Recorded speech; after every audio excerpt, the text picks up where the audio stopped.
से राधे राधे। महाराज जी, आपके चरणों में कोटि कोटि प्रणाम।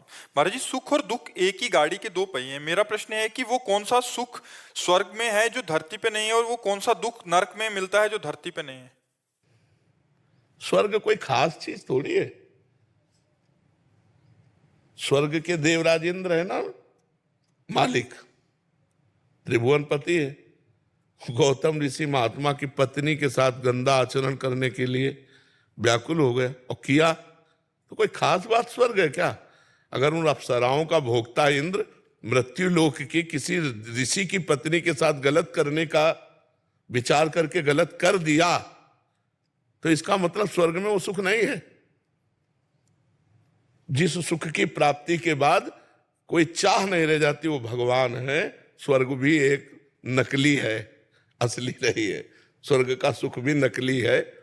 यहां तक कि आप ब्रह्म स्तंभ पर्यंतम सर्वम मायामयम जगत सत्यम सत्यम पुनः सत्यम हरेर नामयु केवलम, तिनके से लेकर ब्रह्मलोक तक सब माया में है।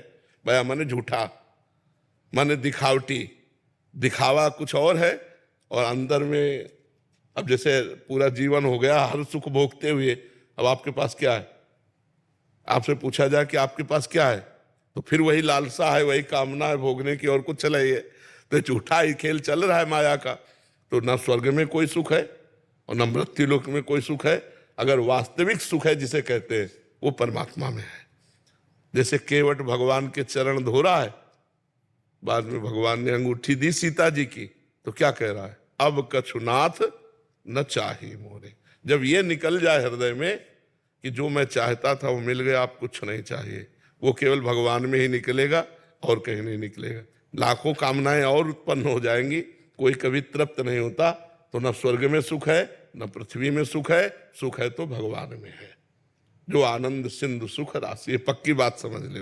हम इसीलिए पहला उदाहरण दिया त्रिभुवनपति देवराज का, कि सब पूरे स्वर्ग का मालिक होकर एक मृत्यु लोक के गौतम ऋषि की पत्नी अहिल्या के साथ गलत आचरण किया। कितना निंदनीय विषय। तभी साप भी मिला था, 1000 भगदारी हो जा। इसीलिए कहीं सुख नहीं, सुख है तो भगवान के नाम में है, भगवान के रूप में, भगवान के चरणों में है।